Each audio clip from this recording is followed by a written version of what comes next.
Halo Bapak Ibu anak Nusantara. Di sesi online kali ini saya akan membahas tentang stimulasi untuk tumbuh kembang anak. Dalam pembahasan kali ini juga hadir orang tua anak Nusantara yang akan berdiskusi bersama saya. Selamat pagi Pak Anwar. Pagi dok. Nah langsung saja. Jadi untuk mengetahui stimulasi apa yang tepat untuk diberikan ke buah hati kita terlebih dahulu harus mengacu pada KPSP atau kuesioner pra-screening perkembangan.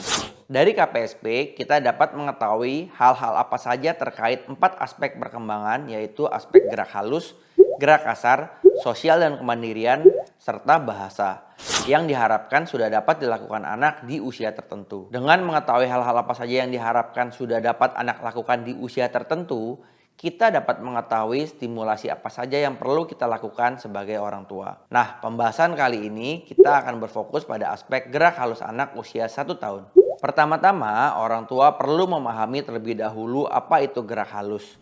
Kemampuan gerak halus merupakan kemampuan menggerakkan otot-otot kecil kita seperti saat menggenggam, melepas, dan memanipulasi benda.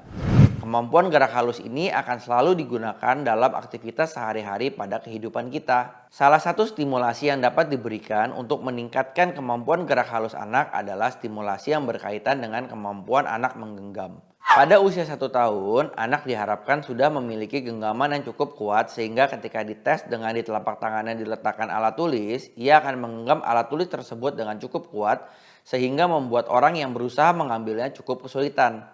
Nah, dari yang tadi saya terangkan, apakah Bapak ingin bertanya? Kayaknya kalau saya perhatikan memang kekuatan anak saya dalam menggenggam memang sepertinya masih belum terlalu kuat dok. Nah, itu yang sedang saya sama istri perhatikan terus dok. Jika genggaman anak belum kuat, maka kita dapat memberikan benda atau mainan yang menjadi bahan latihan anak untuk menggenggam. Berikan kesempatan anak belajar menggerakkan jari jemarinya untuk menggenggam.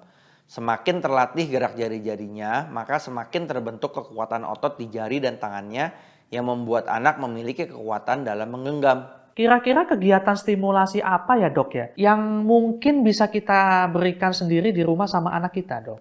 Untuk contoh kegiatannya, saya sudah menyiapkan video-video contoh aktivitas yang dapat dilakukan di rumah untuk menstimulasi kekuatan menggenggam anak. Berikut akan saya tampilkan ya.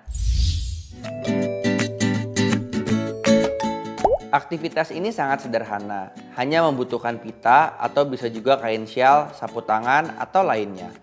Pilih pita yang berwarna mencolok agar anak tertarik. Di sini orang tua memainkan kekuatan tangannya untuk menarik-narik kecil pita agar anaknya menggenggam dengan kencang untuk berusaha mempertahankan pitanya. Kalau di aktivitas kedua ini, kita juga melatih anak untuk menggenggam dengan berbagai ukuran yang berbeda. Menggenggam dengan seluruh telapak tangan yang dilakukan anak disesuaikan terhadap ukuran dan bentuk objek yang ingin diambilnya. Keterampilan ini nantinya akan bermanfaat saat anak harus memegang alat makan, mengambil dan membawa sendiri benda-benda yang dibutuhkan atau diinginkan anak. Dapat diperhatikan, anak beberapa kali gagal dalam menariknya karena genggaman dan tarikannya kurang kuat.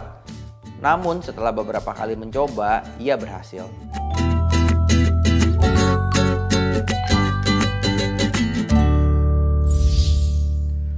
Oke, jadi semua aktivitasnya terlihat sederhana ya dok ya? Iya Pak, memang terlihat sederhana dan seperti bermain saja. Tetapi keterampilan gerak halus berkembang sejalan dengan ketertarikan anak untuk mengeksplorasi lingkungan. Dengan mengajak bermain, maka anak bisa lebih tertarik untuk menggenggam.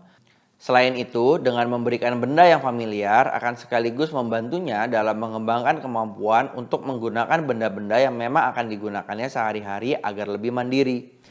Kemampuan meraih, menggenggam, menjumput, dan seterusnya secara bertahap akan dapat dilakukan anak dan gerakannya pun akan semakin luas seiring dengan stimulasi dan kematangan otot-otot lengan, tangan, serta jari-jarinya. Nanti coba setelah ini langsung kami praktekkan ya dok ya. Kan kebetulan kan semua bahan-bahannya kita sudah punya. Silakan Pak, tapi dengan berkembangnya kemampuan gerak halus dalam menjangkau dan memegang barang, maka faktor keamanan dari benda yang dijangkau jangan lupa diperhatikan ya Pak. Penting untuk orang tua memperhatikan bahwa benda yang digunakan untuk menstimulasi ataupun dijelajah anak tidaklah tajam atau berujung runcing yang dapat membuat anak terluka.